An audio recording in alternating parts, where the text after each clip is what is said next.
अब ये जब जाते हैं गधेरों के पास जाते हैं, ये देखते हैं कि वहाँ पे ना एक अजीब सी ठंडक थी और इन्होंने खुदाई करनी शुरू करी। इतने में इन्होंने देखा नदी के उस पार में एक लंबा सा आदमी खड़ा था, उसको पूरे चेहरा आधा जला हुआ था। तब वो बताते हैं कि तुम्हें जो दिखा था ना वो छलावा था, और वो छलावा वही था जो गधेरे के पास में और भी गाँव के लोगों को मार चुका है। अगले दिन देखते हैं वो सुबह 5-6 बजे के आसपास उनकी डोर पे ही वो सो रहे होते हैं और ऐसा लगता है कि काफी ज्यादा उन्होंने ड्रिंक कर रखी है। पूछती है कि आप कहाँ चले गए थे। मैं बहुत ज्यादा परेशान हूँ, हल्के फुल्के हिंट देता है कि मैं बहुत ज्यादा परेशान हूँ। इतनी ही देर में उनकी पड़ोस की ही एक औरत आती है, वो बोलती थी रात में भैया को क्या हो गया, खाना नहीं खा के गए थे। तो मेरे घर पे मीट बना था, उसके साथ ही 12 रोटी खा गए। ऐसा लगा कि इन्होंने खाया ही नहीं है खाना, और धारीदार चीज लेते थे और अपने हाथ को काटना शुरू कर देते थे और ये बोलते थे कि मेरे को भूख लग रही है। दोस्तों, स्वागत है आपका हमारे नए पॉडकास्ट में। और जैसा कि आपको हॉरर पॉडकास्ट बहुत ज़्यादा पसंद है, हम कोशिश करते हैं आपके लिए जेन्युइन लोगों के साथ पॉडकास्ट करें। और इस बार हमने बुलाया कृति को। स्वागत है आपका कृति यहाँ पे। Thank you so much, thank you for inviting me. आज क्या लाए हो आप हमारे लिए? आज मैं आपके लिए 2 रियल हॉरर इंसिडेंट लेकर आई हूँ। एक तो उत्तराखंड की है। उत्तराखंड में आपने सुना होगा छलावा बहुत होता है लोगों के साथ जी। तो एक उत्तराखंड का इंसिडेंट है और एक इंसिडेंट है तंत्र विद्या से ही रिलेटेड है थोड़ा। एक आदमी के ऊपर एक ब्लैक मैजिक कराया गया, उसके बाद क्या क्या चीज़ें उसके साथ हुई। ये 2 इंसिडेंट्स हैं। तो छलावे वाले से स्टार्ट करते हैं, पहाड़ों से। हाँ ठीक है। तो देखो, पहाड़ों को बहुत सुंदर माना जाता है, देवभूमि माना जाता है उत्तराखंड को। लेकिन देवभूमि के साथ साथ ना वहाँ पे बहुत सारी ऐसी चीज़ें भी छुपी हुई है जो कि वहाँ के लोग जानते हैं, जिस वजह से कहते हैं कि वहाँ की जो देवभूमि है, वहाँ के जो देवता वगैरह है ना, वहाँ के लोगों की रक्षा करते हैं इन सब चीज़ों से। करेक्ट। सबसे ज़्यादा कॉमन जो चीज़ आपने देखी होगी या सुनी होगी, छलावा। अब छलावा जिसको नहीं पता मैं उसको बता दूँ कि छलावा ना एक तरीके की एक एंटिटी होती है जो हमारे साथ छल करता है, जो हमारे माइंड में इल्यूजन क्रिएट करता है। हमें ऐसा लगेगा कि कोई असलियत में है, बट वो असलियत में कोई नहीं होता। छलावा होता है, वो किसी भी रूप में दिख सकता है। आपको मेरे रूप में भी दिख सकता है, मुझे आपके रूप में भी दिख सकता है। तो ये किस्सा मुझे बहुत पहले शेयर किया था, मेरे सब्सक्राइबर ने ही शेयर किया था। उन्होंने बताया था उत्तराखंड के ही गाँव से थे वो। उनके वहाँ पे शादी ब्याह जब हुआ करता था ना, तो आपने देखा होगा वहीं के लोग वहीं पे खाना बनाते हैं, वहीं ज़मीन पे बैठ के वो खाते हैं, वहीं पे लोकल सब चीज़ों का इंतज़ाम किया जाता है। चाहे वो पानी हो, चाहे सब्जियाँ फल हो, खेतों से ही तोड़ के कराया जाता है, हर चीज़ ऐसे होती है। तो 2 दोस्त थे, उनको बोला गया था उनके घर वालों ने कि अब क्योंकि कल हल्दी वगैरह का फंक्शन है, तो तुम एक काम करो, तुम ना पानी का इंतज़ाम कर दो। तो वहाँ पे ना गधेरे होते हैं, गधेरों के पास में पानी बहता है। तो ये बोला गया था कि तुम कोशिश करना कि ज़्यादा से ज़्यादा पानी का इंतज़ाम कर दो, क्योंकि काफ़ी ज़्यादा बाराती आने वाले हैं। तो वहाँ पे इंतज़ाम किस तरीके से करते थे वो लोग, नदी जो होती थी, उसको ही एक हिस्सा अपनी तरफ मोड़ लेते थे। एक छोटी-सी नहर बना लेते थे कि वो नदी का जो पानी है, वो नहर की तरफ आए और वो पानी को ये यूज़ कर ले। जब इनका काम हो जाएगा तो उस नहर को वो बंद कर दिया करते थे। फिर वो नदी एज़ यूजुअल चलती रहती थी। तो ये प्रोसेस तब की होती थी जब गाँव में कोई बड़ा फंक्शन किया जाता था और पानी की ज़्यादा मात्रा में ज़रूरत होती थी। तो इन दोनों को बोला गया कि तुम पानी का इंतज़ाम करके रखना, कल शादी का फंक्शन है, कल हल्दी का फंक्शन है, तो तुम पानी का इंतज़ाम करना। तो इन्होंने क्या किया, इन्होंने सोचा कि हम एक काम करेंगे, थोड़ा शाम हो जाएगी, जब 7-8 बज जाएँगे, तब हम जाएँगे गधेरे के पास में और तब नदी की खुदाई शुरू कर देंगे। तो ये होगा कि उस टाइम पे जानवर भी ज़्यादातर सो ही रहे होते हैं। दिन में वहाँ के जो जानवर थे थोड़ा एक्टिव थे, तो क्योंकि जानवर इंटरप्ट करते थे और ये सब चीज़ें थी, तो उन्होंने बोला। कितनी पुरानी बात है? ये बात उन्होंने बताई थी कोरोना से पहले की बात है, तो 2017 या 18 के आसपास का ये इंसिडेंट है। तो वो बताते हैं कि उन्होंने प्लान किया था थोड़ा-सा रात के वक़्त जाके ना ये लोग खुदाई शुरू कर देंगे नहर की, जिसके बाद ये वहाँ से नदी से जो गधेरों का जो पानी था वो अपनी तरफ मोड़ लेंगे। अब ये जब जाते हैं गधेरों के पास जाते हैं, ये देखते हैं कि वहाँ पे ना एक अजीब सी ठंडक थी। हालाँकि ठंडक ही रहती है गधेरों के पास में और हिल स्टेशन वैसे भी ठंडा रहता है, लेकिन वो एक सुन्न करने वाली, काँपने वाली ठंडक थी। अब इन्होंने कहा चल कोई बात नहीं, तो इन्होंने क्या किया, ये 2 दोस्त थे, इन्होंने फावड़ा कुल्हाड़ी निकाली और इन्होंने खुदाई करनी शुरू करी उस नहर की। तो थोड़ा-थोड़ा करके इन्होंने मतलब 200-300 मीटर की खुदाई करी होगी, इतनी नहर बना पाए। इतने में इन्होंने देखा नदी के उस पार में, गधेरों के पास में, नदी के बिल्कुल दूसरे छोर पे एक लंबा सा आदमी खड़ा था और इनको ज़ोर से चिल्ला के बोलता है, यहाँ क्या कर रहे हो? अब ये लोग देखते हैं, इनको लगता है कि हो सकता है कि कोई आदमी हो और वो हमें पूछना चाह रहा हो क्या कर रहे हैं, तो ये ऐसे करके उस पे नज़र डालते हैं, तो वो सामने से धुंधला-धुंधला ही दिख रहा होता है, क्योंकि अंधेरा होता है, तो ये उसका चेहरा उतनी साफ तरीके से नहीं देख पाते। अब ये लोग क्या करते हैं, ये इग्नोर करते हैं उसकी बात को और दोबारा खुदाई शुरू कर देते हैं। 2-4 मिनट होते हैं, खोद रहे होते हैं, सामने से फिर वही आवाज़ आती है, अभी कह रहा हूँ रुक जाओ। वो जो आदमी होता है, अब इसको आ जाता है गुस्सा, जिसके हाथ में फावड़ा होता है। अब ये दूसरे वाले को बोलता है कि तू यही रुक, मैं जाके देख के आता हूँ। और एक तो बदतमीजी से बात कर रहा है और बात क्या कर रहा है वो भी नहीं बता रहा। मैं जाके देख के आता हूँ, तू एक काम कर, तू खुदाई करता रहे। तो ये जाता है, उसके पास तक पहुँचता है, देखता है वो आदमी जहाँ खड़ा होता है वहाँ से थोड़ा और दूर हो जाता है। तो जैसे उसके पास तक पहुँचता है, इसको लगता है कि मैं तो पहुँच गया, बट वो आदमी दोबारा पीछे हो गया। तभी यहाँ खड़ा होता है जहाँ पे वो आदमी पहले खड़ा था, वहीं खड़ा खड़े आवाज़ मारता है और बोलता है कि अब क्यों भाग रहा है, बता क्या हुआ, ऐसे करके उसको बोलता है। वो आदमी को जवाब नहीं देता, तो ये उसको डरा धमका के कि अब तेरी आवाज़ नहीं आनी चाहिए, हम अपना काम कर रहे हैं, हमारे घर में कल फंक्शन है, ये वो, कोई बात है तो आके कर, या फिर इस तरीके से बात मत कर। ऐसे बोल के ये वापस अब नहर की तरफ आ जाते हैं, नहर खोदनी शुरू करते हैं। वो आदमी फिर वहाँ से आवाज़ करता है और ये बोलता है कि मैं तेरे को जाने नहीं दूंगा। वो एग्रेसिव तरीके से बात कर रहे होते हैं इनसे और इसको वो चीज़ कहीं न कहीं गुस्सा दिला रही होती है कि वो है कौन, मैं देख के आता हूँ। अब ये जब जाता है उसके पास, जैसे ही पहुँचता है, उसके कुछ देर तक ये देखता है कि सामने वो आदमी जो परछाई है, जैसे ही उस परछाई के पास पहुँचता है, ये देखता है कि वो एक लंबा सा आदमी होता है और उसका पूरा चेहरा आधा जला हुआ होता है। ये देखता है और ये देख के डर के वापस उस आदमी के पास आता है जो उसका दूसरा दोस्त होता है, उससे बताता है कि इस आदमी का चेहरा जला हुआ है जो उनसे इस तरीके से बात कर रहा है। तो इसका जो दोस्त होता है वो कहता है हो सकता है कि ये परेशान हो, बीमार हो, तो एक काम कर, अपना जो काम कर रहे हैं वो काम करते हैं, जितना होता है उतना करते हैं, बाकी कल जाके करेंगे, इनको बोल देंगे क्योंकि हल्दी का जो फंक्शन है दोपहर में शुरू होगा, बाकी का काम हम कल कर लेंगे। वो आदमी इनको दोबारा गुस्से से देख रहा होता है और बोल रहा होता है, आवाज़ मार रहा होता है। अब ये क्या करते हैं, इनको गुस्सा आता है और ये कहता है कि ये काम करते हैं, छोड़ फावड़ा कुल्हाड़ी सब यहीं छोड़, हम चलते हैं, वापस चलते हैं, कल आके करेंगे जो भी काम होगा। अभी कल जाते हैं और दिन के टाइम पे सोचते हैं कि अभी काम करेंगे, 8-9 बजे निकल जाएंगे और जितना हमारा काम बचा है उसको करेंगे। अब जैसे ही पहुंचते हैं उस नहर के पास, ही देखते हैं कि इन्होंने जितनी नहर खोद रखी थी वो नहर वहाँ पे नहीं होती। वो जो नदी थी वो ऑलरेडी जैसे बहरी होती है वैसी थी। इन्होंने जितनी नहर की खुदाई करी थी वो वहाँ पे नहीं थी। इनको देख के थोड़ा अजीब लगता है। ये आगे पीछे और जाके देखते हैं, हो सकता है कहीं अंधेरे में इन्होंने थोड़ा आगे ना खुदाई कर दी हो या थोड़ा पीछे ना चले गए हो, ये कोशिश करते हैं बट इनको नहीं दिखाई देता।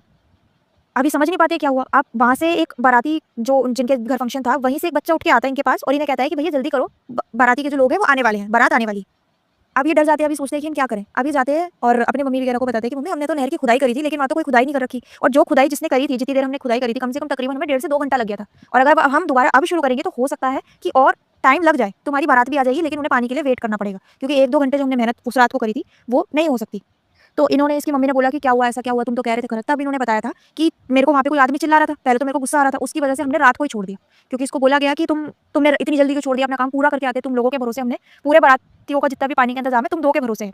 तो इसने बोला कि तब इसने बताया था कि ऐसा ऐसा जो सामने जो लोग थे, सामने एक आदमी खड़ा था तो वो हमें बार बार ऐसे बोल रहा था और उससे इस दूसरे वाले भाई की बहसबाजी हो रही थी, जिसकी वजह से उसने इसे डरा धमका के इस तरीके से ऐसे बोला और गुस्से में ये वहाँ से चला आया कि अब कल काम करेंगे। तो अब जब उसकी मम्मी ये चीज़ सुन लेती है ना, तब उसकी मम्मी अपने पति को ये चीज़ बताती है, और उसके पापा काफ़ी ओल्ड होते हैं। तब वो बताते हैं कि तुम्हें जो दिखा था ना वो छलावा था, और वो छलावा वही था जो गधेरे के पास में और भी गाँव के लोगों को मार चुका है। तो बहुत पुराने टाइम पे ना उस गधेरे के पास जाना मना था, और गधेरे पे ये कहा जाता है कि जितने भी छलावे और ये सब चीज़ें होती है ना, गधेरों के आपको ठंडी जगह पे मिलेंगे या बिल्कुल अंधेरे वाली जगह पे मिलेगी। और पहले भी उस छलावे के चक्कर से बहुत लोग डर के उस नहर में कूद के ऑलरेडी मर चुके हैं।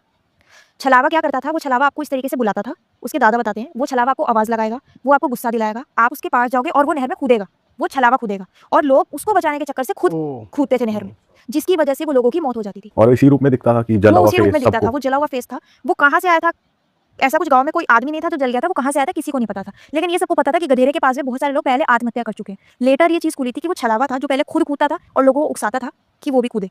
तो छलावे की खासियत ये भी होती है कि छलावा आपसे डायरेक्टली कुछ नहीं करवाएगा, छलावा आपको इतना मजबूर कर देगा कि आपको वो चीज़ ना चाहते हुए भी करनी पड़ेगी। एक ऐसा इंसिडेंट था, वो कभी मैं आपको और बताऊंगी। एक किसी सब्सक्राइबर ने भेजा था, उसके साथ ये छलावा होता था कि वो रात में जब ट्रिप्स पे निकलती थी, वो लड़की थी, ट्रिप्स करती थी, वो सोलो ट्रैवलर थी, ट्रैवलिंग ब्लॉग्स बनाती थी। उसके साथ ऐसा हुआ था कि उसको एक ऐसा लगा था कि एक बच्चा है, वो बच्चा ना गाड़ी के आगे आ रहा है, जिसकी वजह से उसको बार बार वो बच्चा दिख रहा था कि वो बच्चा बार बार अलग अलग गाड़ियों के ना आगे आके खड़ा हो जाता था। हाँ। 1-2 बार तो उसने बच्चे को बचाया था, हाथ खींच लिया था, लेकिन ऐसा लग रहा था कि वो बच्चा चाह रहा था कि वो जो लड़की थी, वो जो ट्रैवल ब्लॉगर थी, वो गाड़ी के आगे है, वो बच्चा उसे ये करवाना चाह रहा था कि उसका एक्सीडेंट हो जाए। हाँ। तो छलावा इनडायरेक्ट वे में आपको मैनिपुलेट करता है कि आप वो चीज़ करो जो वो चाह रहा है, वो आपके सामने वही चीज़ करेगा, और बहुत सारे लोग इस चीज़ में आ भी जाते हैं। और छलावे का असली रूप तो अलग ही होता है। छलावे का असली रूप अलग होता है। छलावा बेसिकली एक एंटिटी है, बट वो किसी का भी रूप ले लेगी। अगर मेरे को आपको छलना होगा तो मैं आपके किसी भी इन दोनों में से भी किसी का भी रूप ले लूँगी। तो इस तरीके की छलावे की जो खासियत होती है, पंजाब की साइड में भी छलावा बहुत ज़्यादा पॉपुलर होता है, कहा जाता है वहाँ पे सलेडा बोलते हैं छलावे को, और जानवर का भी रूप ले लेता है वो, ये भी कहा जाता है। और ये तो इंडिया में हमारे छलावा, और पंजाब की साइड पे सलेडा है। लेकिन अगर आप फॉरेन की तरफ चले जाओगे ना, इंटरनेशनल अगर आप पहुंच जाओगे, तो वहाँ पे इस चीज़ को स्किन वॉकर बोला जाता है। Shape shifters shape shifter, skin walker. ऐसा शेप शिफ्टर का एक इंसिडेंट भी होता है, अगर आपने देखा होगा। एक फ्लाइट में एक औरत ने कंप्लेंट करी थी कि उसको एक आदमी का, उसके साथ क्या हुआ था, वो एक फ्लाइट में ट्रैवल कर रही थी। ये लाइव वीडियो भी आई थी, वायरल वीडियो भी हुई थी, बहुत न्यूज़ में भी दिखाई गई थी फॉरेन में ये चीज़, कि वो एक एयरलाइंस में ट्रैवल कर रही थी, काफ़ी नामी गिरामी एयरलाइंस थी। उसके साइड में एक पैसेंजर बैठे थे, उसने देखा था, उसने कंप्लेंट करी थी कि उस पैसेंजर का जो चेहरा है ना उसके सामने सामने बदल रहा है, और उसने अपने ही सब एयरोस्टेस वगैरह सबको बताया था कि मेरा जो पैसेंजर है वो कोई इंसान नहीं है, वो शक्ल बदल रहा है, बट किसी ने माना नहीं था। ये न्यूज़ आई थी। तो ये शेप शिफ्टर, छलावा, ये सब चीज़ें एग्जिस्ट करती है। अलग अलग प्रांतों में अलग अलग इनके नाम दे दिए गए हैं, बट चीज़ ये यही है, सही बात है। काम इसका यही है। काफ़ी सारे केसेस हैं स्किन वॉकर वगैरह के भी इंटरनेशनली, तो बहुत सारी चीज़ें। नेक्स्ट केस कहाँ का है? नेक्स्ट केस है, एक आदमी के ऊपर ब्लैक मैजिक किया गया था। ये रोहतक के आसपास का केस है। ये मेरे साथ इंस्टाग्राम पे शेयर किया था किसी ने, और किया था लाइक 2021 के आसपास की ये बात है। इसे भी मैंने कवर नहीं किया अपनी स्टोरी में। तो था क्या कि एक आदमी, एक फैमिली थी, मम्मी पापा फैमिली थी, उनके 2-3 बच्चे थे, और बच्चे छोटे थे, तीनों स्कूल में पढ़ते थे। तो उसकी मम्मी क्या देखती है कि इसके पापा में ना अजीब-अजीब से चेंजेस आ रहे थे। इसके पापा भी चेंजेस क्या-क्या आ रहे थे कि इसके पापा जो काम करते थे ना, उनके पास अपना ही काम था, और उनके पास अपने 2-3 कंप्यूटर्स थे, लैपटॉप्स थे, जिन पे बैठ के वो काम करते थे। इसके पापा का ट्रेडिंग का काम था, फॉरेक्स वगैरह की जो ट्रेडिंग होती है ना, इस तरीके का काम था इसके पापा का। इसके दिमाग में पता नहीं पापा के दिमाग में क्या आता है, एक दिन क्या करते हैं, सारे लैपटॉप्स को ना तोड़ देते हैं। जितने लैपटॉप, कंप्यूटर, जितनी भी चीज़ होती है, सबको एक रात बैठ के तोड़ देते हैं। इसकी मम्मी को अजीब लगता है कि क्या कर रहे हैं। इसकी मम्मी उससे पूछती है, और ये भी कहीं ना कहीं सोचती है कि ट्रेडिंग में पैसा लगाते हैं, हो सकता है कि इनका कोई नुकसान हुआ हो, ये मुझे ना बताना चाह रहे हो, या इनका कोई बहुत बड़ा लॉस ना हो गया हो, इस तरीके से सोचती है। बट वो आदमी जो है वो नहीं बताता। ऐसे चलता रहता है चीज़ें। एग्रेसिव बहुत ज़्यादा अचानक से इसके पापा एग्रेसिव बहुत ज़्यादा हो जाते थे। इसकी मम्मी कोई चीज़ पूछेगी तो जवाब नहीं देना, लड़ना उल्टा उस चीज़ पे, जबकि इसके पापा बहुत शांत स्वभाव के थे। तो अभी अपना लैपटॉप वगैरह जो भी इनके कंप्यूटर्स थे, 2-3 जितने भी घर पे इनका सेटअप था, ये सब चीज़ों को तोड़ चुके थे। इनकी बीवी एक दिन इनसे बैठ के पूछती है कि जब आपने ये सब चीज़ अब कर दी है, अब क्या करना है? अब तो कमाई का जो हमारा ज़रिया था वो तो आपने तोड़ दिया, अब कैसे करें? 3 बच्चे हैं, उनकी फीस वगैरह है, घर का राशन है, बहुत सारे 10 खर्चे हैं, कैसे उस चीज़ को पूरा किया जाएगा? बोलता है कि जहाँ से मर्ज़ी कर, मैं काम नहीं करूँगा, अच्छा। नहीं करूँगा मैं काम। उसकी मम्मी सोचती है हो सकता है लॉस हुआ हो, जिस वजह से परेशान हुए, डिप्रेस हुए हो, तो कहती है अच्छा ठीक है, कोई बात है तो मुझे बताओ। इसके पापा को गुस्सा आता है और इसकी मम्मी से हाथापाई शुरू कर देते हैं। मतलब वो इतने एग्रेसिव हो जाते थे, अगर उनसे 2 सवाल एक्स्ट्रा भी कर लेते थे तो वो बहुत ज़्यादा एग्रेसिव तरीके से सवाल करते थे। उसकी मम्मी बोलती है कि अब आप बताओ कैसे करें, मतलब क्या करें। तो ये लड़ाई झगड़ा करते हैं इसके पापा, मार पिटाई करके, तो वो बात खत्म हो जाती है वहाँ पे। तो 1-2 दिन बीतते हैं, अब इसके पापा देखते हैं, इसकी मम्मी नोटिस करती है कि इसके पापा ने ना घर से बाहर भी लोगों से लड़ाई झगड़े करने शुरू कर दिए थे। कहीं सामान लेने जा रहे हैं, किसी दुकान पे सामान लेने जा रहे हैं, अगर उस दुकानदार ने 2 मिनट लेट कर दिया तो भी ये लोग लड़ाई करना इन्होंने शुरू कर दिया था। तो अब ऐसा होता था कि इसके पापा बहुत ज़्यादा ओवर एग्रेसिव हो गए थे और हर दिन इसकी मम्मी के साथ इसके पापा ने मार पिटाई करनी शुरू की थी। और ऐसे थे कि बहुत शांत रहते थे, बट अब इनका बिहेवियर ऐसा हो गया था कि हर दूसरे दिन मम्मी के साथ मार पिटाई करना, और इस चीज़ का इफेक्ट बच्चों पे भी काफ़ी ज़्यादा पड़ रहा था। तो कहीं न कहीं बच्चों ने भी अब स्कूल जाना बंद कर दिया था, क्योंकि जो इनका कमाई का जो मेन सोर्स था वो इन्होंने डिस्ट्रॉय कर दिया था। और बार-बार एक ही बात बोलते थे कि तुम कुछ भी कर लो, मैं नहीं कमाऊँगा। तुम कमाओ जो मर्ज़ी करो, मैं नहीं कमाऊँगा, मना कर देते थे। तो इसकी मम्मी नोटिस करती थी कि इसके पापा को ना अजीबो-गरीब चीज़ें खाने का शौक होता था। इसके पापा कहते थे मेरे को ना फिश ला के दो, फिश। इनके घर में बनती थी, बट इतनी भी नहीं बनती थी। तो अब देखते हैं कि हर दूसरे दिन डिमांड कर रहे हैं कि मेरे को तो फिश ही खानी है। कोई सब्ज़ी बना के दे रही है, कोई और चीज़ बना के दे रही है, नहीं मेरे को तो फिश ही खानी है। ऐसे करते-करते एक टाइम तक इन्होंने डेली फिश खाई है। 1-2 महीना तक इन्होंने डेली फिशेज़ खाई हैं। उसके बाद क्या हुआ, इनके घर की हालत इतनी खराब हो गई थी कि अब इनके पास रोटी तक के पैसे नहीं थे, क्योंकि कमाते तो थे नहीं, वाइफ़ भी नहीं कमाती थी, तो वाइफ़ के जो भी गोल्ड के बैंगल्स वगैरह, इयररिंग्स वगैरह जो भी बचे थे, इन्होंने सेल आउट कर दिए थे। और जिसकी मैं आपको स्टोरी बता रही हूँ ना, जिसने ये स्टोरी मेरे को भेजी थी, इनका बेटा ही था वो, अब बड़ा हो चुका है। उसने मेरे को लिटरली उसकी मम्मी के जो सेल आउट उन्होंने गहने करे थे ना, उसके रिसिप्ट भी, जो रिसिप्ट्स थे, वो भी मेरे को फोटो में भेजे थे कि मम्मी ने इतने हज़ारों के गहने, इतने लाखों के गहने, ये सब भी कर दिए, हमारा सब कुछ हो गया, लेकिन मेरे पापा तब भी नहीं सुधरे थे। तो जेन्युइन उसने बेचारे ने प्रूफ के साथ ये सब चीज़ें मेरे साथ शेयर करी थी। तो हुआ क्या कि इसके मम्मी ने अपने सारे गहने-वहने बेच के जितने भी महीने का खर्चा वो चला सकती थी अपने एंड पे, उन्होंने चलाया। उसके बाद इनके पैसे खत्म हो गए। अब रोज़-रोज़ का फिश और ये सब वो नहीं कर सकते थे।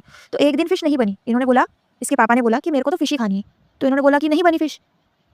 इसकी मम्मी ने बोला नहीं बनी, हमारे पास पैसे नहीं थे। तो इन्होंने क्या किया, इसके पापा ने कोई बात नहीं करी, अपनी वाइफ को दोबारा मारा पीटा और घर से चले गए।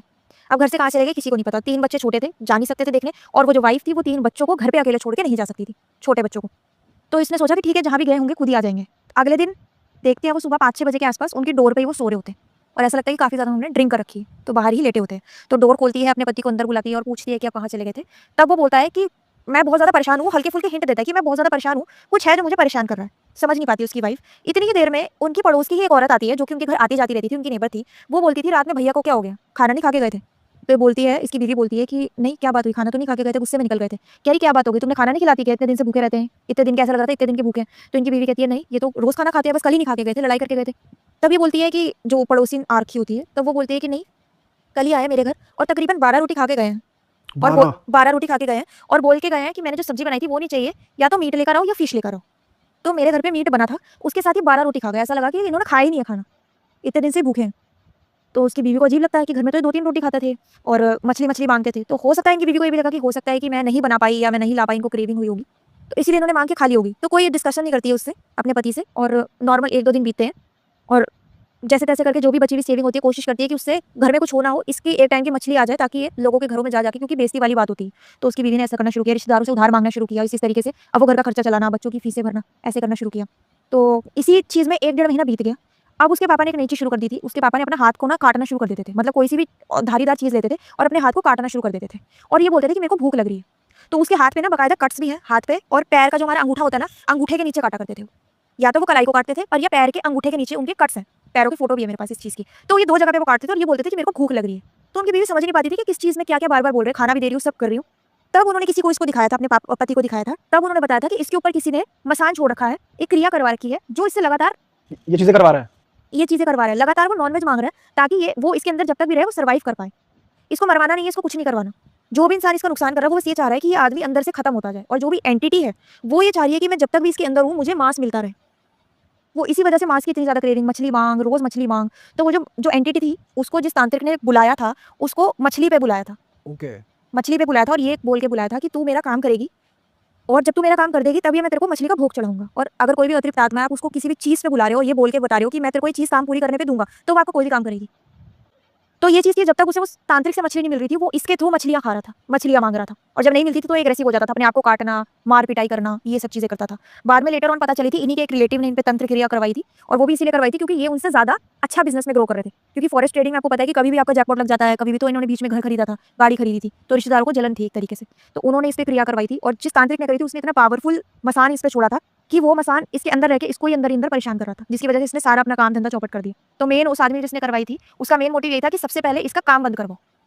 तो इसका काम बंद करवाने के लिए इस पे ही क्रिया करवाई गई थी, और ऐसा ही हुआ, उसने अपना काम सारा बंद कर दिया था। लेटर उसे समझने में, सद्बुद्धि आने में भी कम से कम 6 से 7 महीने लग गए थे। तब तक ये इतने ज़्यादा खराब इनके हालात हो चुके थे, तोड़ देना, उसके बाद भी वो बेचारी ने अपने गहने बेच के चलाया। तो इनकी हालत रोड से बिल्कुल, वाइफ भी नहीं समझ पाई क्या चल रहा है, क्या हो रहा है। वाइफ भी नहीं समझ पाई। वाइफ बस ये सोचती थी कि इतना तो नॉनवेज नहीं खाते थे, अचानक से इतना नॉनवेज कैसे खाने लग गए? और मछली भी इसलिए खा रहे थे क्योंकि तांत्रिक ने वो लालच दिया था उस एंटिटी को, मछली पे बांध रखा था कि इसलिए मैं वो तेरे मछली ही मांगता था को वो। मछली ही मांगता था वो। कितना भी, जैसे मैंने आपको बताया कि वो सब्जी बनाती थी, बच्चे सब्जी वगैरह खाते थे, सब्जी नहीं खाता था, मुझे सिर्फ रोटी मेरे को सिर्फ ये चाहिए, रोटी चाहिए, मेरे को मछली चाहिए, उसे सिर्फ मछली चाहिए थी।